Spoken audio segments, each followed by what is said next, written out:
Ah, difícil para ti para estudiar? Habla la verdad.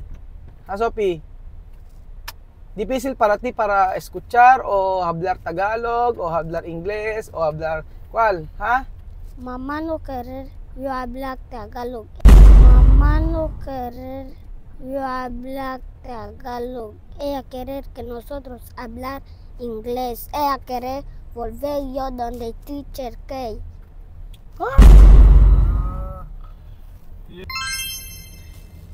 Good morning po mga amigo, magandang araw po sa inyong lahat. Yan lang po ang level ng ano ko ngayon. Yan ang level ng aking boses ngayong araw. Medyo mahina, kalmado, hindi masyadong sumisigaw. At gusto ko ngayong araw po ay may kukwento po ako sa inyo mga amigo. At ito po ay pangyayari ngayong umaga lang. So, gusto kong i-share sa inyo yung aking na-experience kay Sophie. So, ang mga kapatid niya ay pumasok. So, isa yung unang pagkakataon mga amigo na kung saan ay si Sophie ay ayaw pumasok. So, si edad po ni Sophie, mag-6 na taon na po, ayaw niyang pumasok kanina. So, hindi ko alam ang gagawin ko, pero may takot kasi itong bata na ito sa akin eh. Kapag humawak na ako ng pamatpat, alam niya na susunod na siya. Sabi niya, sige maliligo na. 7:30 na hindi pa siya gumagayak at na-late daw natulog para mga 11. So, akala ni Tisesa ay wala daw pasok. Kasi kahapon po mga amigo ay walang pasok dahil nga po ginawa yung CR nila. So, CR sa school, kaya walang pasok. Ngayon, may pasok na. Ako'y nalulungkot lang din naman kasi syempre sayang naman kung hindi pumasok si Sophie. Si Chuchen, ganun din, umiiyak. Iyak ng iyak. Hanggang ngayon, si Chuchen po mga amigo ay sinasamahan pa ni Lenlen. And then, sabi sa akin ni Lenlen, pasamahin daw ni Chamame. Pasamahin ko daw si Chamame kay Sophie sa school. Kesa umiiyak, gano'n. Kasi may time po na ayaw humiwalay ni Sophie sa kanyang advisor. So, hindi ko alam ang gagawin ko at minessage ko si Ma'am Joyce, yung kanyang teacher, at ang sabi ko sa kanya, Ma'am Joyce, ano po ba ang sitwasyon ni Sophie sa klase? Bakit po siya ngayon po ay umiiyak po kasi, sabi kong gano'n, at minsan ayaw pumasok. Ngayong araw nga ay pumasok. So, may time naman na gustong pumasok, ganun. Sabi ni Ma'am Joyce, tatanong daw muna sa may guidance o kung ano yung about sa ganung klaseng sa mga bata, kung ano yung nangyayari sa kanya, kung siya ba ay nag-a-adjust. Ako tinanong ko naman ng ating kaibigang abogado na si attorney, ang sabi niya sa akin, yun daw ay process na kung saan abogado tinanungan ko kasi lahat nun alam. Di ba ba yun? So, dapat educator. Oo, dapat educator. Teachers. Pero kasi, teachers or ganon. Pero kasi, mga psychology. pero kasi si attorney, base sa kanyang mga anak, na experience niya na yung mga ganyan. Dati nakukwento niya sa akin na may anak din siya, ay din pumasok. Tapos susunod na araw, pumapasok na ma'am. So, madalit siya nagtanong ako sa kanya by yung experience niya sa kanyang mga anak. So anyway, si Sophie ay, sabi ng teacher sa akin at magtatanong daw, ang nangyari daw po sa school, minsan daw po ay hindi humiwalay si Sophie sa teacher, sa advisor. Tapos pagkayari, lagi daw nakayakap lang na nakayakap.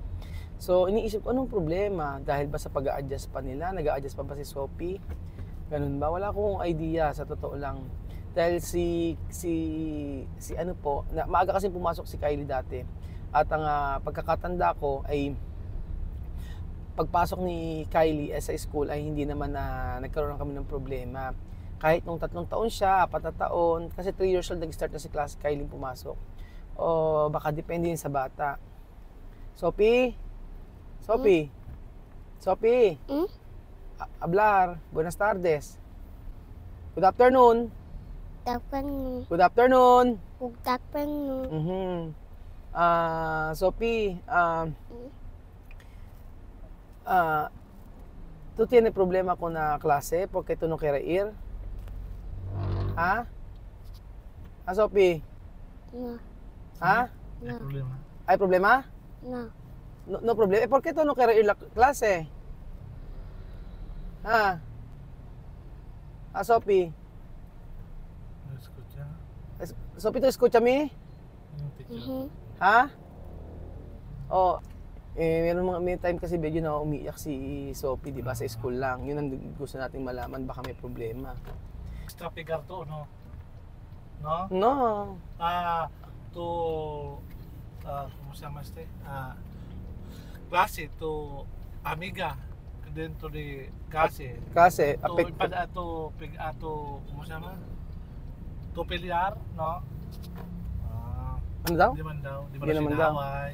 Oo. Tinatanong kasi ni Beljun kung pinalo daw ba siya ng teacher. Hindi Oo. naman daw pinang teacher.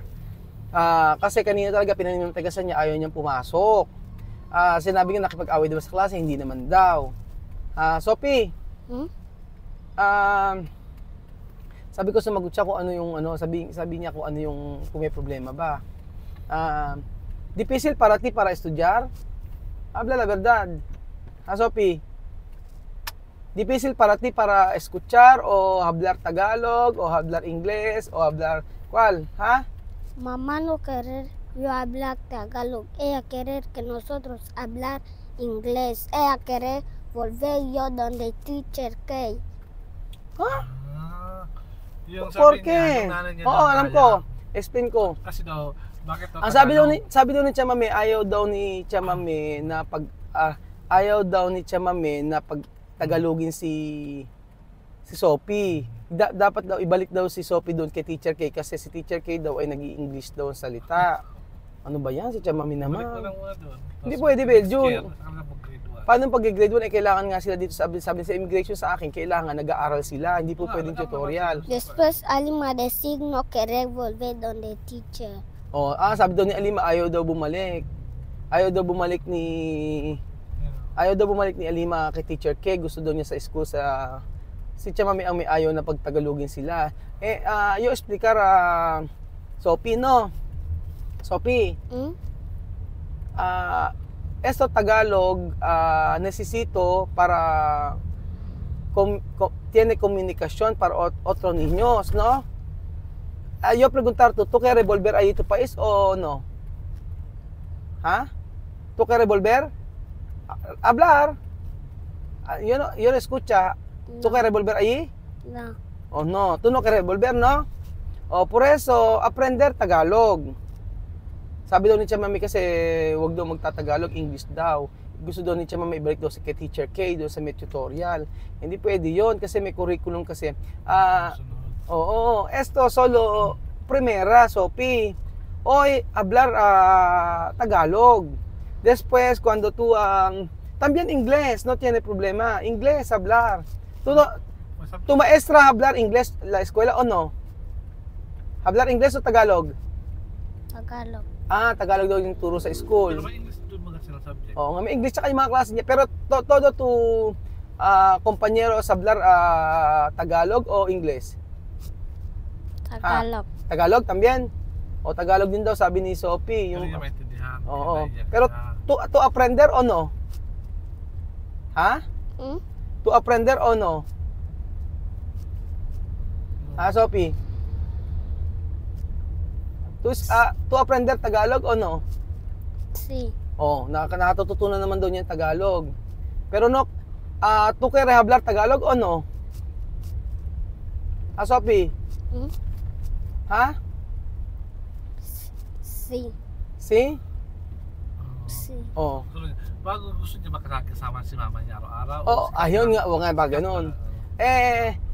Necesito tu mamá ir con clase o no? Hmm? Necesito, tu quieres tu mamá ir contigo en clase o no? Ha? No. No, ayaw daw. Ayaw naman daw. Punta niya klase, no? Ayaw daw. Okay. No quiere. Okay, kung tumama ang klase. Okay. Sinasabi ni Sophie ay ano daw, ayaw daw wag daw magtatagalog, sabing gano'n ni Chamame, kailangan English daw ituro. Vale. Yo hablar con tu mamá. De Raúl hablar tu mamá, Explicar. explicar tu mamá bien, porque tú quieres aprender la lengua de Tagalog, porque tú escuela que hasta tus 20 años, ahora tú 5 años, o muy tiempo más está aquí en Pilipinas. En mi país, dos lenguajes. Tagalog, inglés. Hay poco español, pero Tagalog, inglés es normal lenguaje aquí en el país de Pilipinas.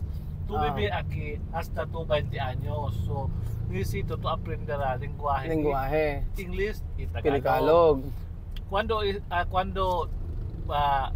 grade 2, grade 3, ahora tú hablar inglés poco hasta final. Tú hablar inglés, no hay problema. Vale, yo creo que hablar Misma decir, ella tiene solo una maestra bubuta que habla español. Ang sabi ni Sophie sa eskwela daw nila misma, si Teacher Leila lang daw ang marunong mag-Spanish. Si Ma'am Aisa din. Kaso ang ang sinasabi natin ay kailangan nilang matutunan 'yon. O si Tia Mami ayaw daw niya na pagtagalogin si Sophie. So ang dapat mag-usap kay Chami, hindi ikaw yung teacher. Yung teacher. Paano mag-uusap yung teacher? Kaya isang araw papuntahin mo si Chami sa school. Mag-usap, papaliwag ng teacher. Yun nga, kailangan paliwanagan kasi si Chamame. Kasi Kasi ka man teacher sabi ni Chami. Yun nga kahit ay paliwanag ko rin naman sa kanya. Mabuti ikaw, teacher, tapos Chamame, tapos Sophie, harap kayo dalawa. Ano ba gusto mo? Kailangan daw i-translate kasi may tingnan ni Sophie. Ano ba? Good morning, buenos dias. Good afternoon, buenas tardes. Good evening, buenas noches. Sophie, quiero así. Gawin na nga lang natin, pausap na lang natin yung teacher kay Chamame, yung teacher para maintindihan. Kasi yun nabanggit na sa akin ni Chamame, yung bakit daw yung Wesleyan ay hindi raw nagtuturo ng puro English. Kaya gusto raw niya puro English kasi daw kapag ka daw nagpunta sila sa Equatorial Guinea, magtatagalog daw ba yung mga bata na dapat daw Tagalog, English dapat ang usapan. Kasi nang ako daw ba nagtrabaho sa AGTC sa company natin, ako daw ba ay naga-Tagalog? Hindi, pero pinag-aralan ko yung kanila, lingwahe ng Espanyol. Pero ayaw ko. Yun nga ang ine-explain ko kay Tia Cesa, yun ang ine-explain ko kay Chamame. You apprend Espanyol. Kailangan yun ang maunawaan ni Chamame na dapat dito nasa bansa tayo natin, kailangan niyang sundin yung kung ano yung tinuturo sa school. Yun ang dapat malaman. Pero, Sophie, mañana ir la clase, ¿ha? Sí. Sophie, mañana ir la clase. Sí. Habla, yo no escucha. Sí. ¿Ha? Sí. Habla, escúchame. Mañana ir la clase. Sí. Cuando no ir la clase, ¿qué yo hacer contigo? Pegar. Yon. Nagkaintindihan na kami ni Sophie. Bukas daw ay papasok siya at bukas sasama natin si Chamame. Mañana conmigo, ha? Con tu mamá. Tu maestra explicar maestra explicar tu mamá por qué no hablar inglés, por qué no español, así. ¿Por qué no hablar inglés, solo Filipino? Sí. O yung bukas sasama namin. Bien. Para no impadar con Alima, con misma. Yun. Con tú también. Mañana yo tengo también a bailar una ocasión en la escuela, solo bailar. Ahora yo sabía nuevo uniforme está en la casa de Kuya Raul. Ayun, ganun na lang. Kasi hindi pumasok si Sophie ngayon at ang dahilan yung ba talaga dahilan kung bakit na hindi ayaw daw siyang pagtagalogin ni Chamame. Gusto daw English sa salita kung Tagalog yung curriculum. Ayun, sabi ni Kuya Belgian, si Belgian daw magtuturo ng kung nahihirapan Spanish to Tagalog to Spanish o English to Spanish, siya na bahala magturo. Usually si Miss nagpapaturo siya, di ba? Yun ang maganda. Kaya nga, pero yung dahilan, hindi natin alam kung yun talaga ang dahilan talaga kung bakit ayaw niya pumasok. Dahil sasabihin na hindi na wag daw magtatagalog o ganun. Hindi ganun siguro. So, titingnan natin. Kausapin ko rin si Chamame about doon para o baka ito yung time po mga amigo na kung saan nag-a-adjust pa yung mga bata. At titingnan po natin. Magkano po? So, Sophie, mañana ir la clase, ha? Punta ka Habla. sa Kaingin Street. Sí. Ayun po mga amigo, ito siguro yung ano, ito siguro yung mga bagay na dapat na, yung mga naisip ko, hindi ko naisip before na mangyayari. Yung mga ganitong adjustment, yung merong time na ay pumasok ni Sophie, may time na umiiyak, at sana maging okay din naman. So, palagay niyo mga amigo, ano ang dapat namin gawin? Anong dapat kong gawin? Pero yung about kay Chamame, kailangan ko kausapin siya na sinasabi niya na wag daw magtagalog si Sophie at English daw ang pag-aralit at gusto daw ilipat si Sophie ng school doon po sa pinagtututoran tutor. So ayun po, tingnan natin kung ano yung mangyayari, pero gusto ko po ipakiusap si Chamame sa teacher para ma-explain po ito lahat. So ayun, salamat po mga amigo at God bless.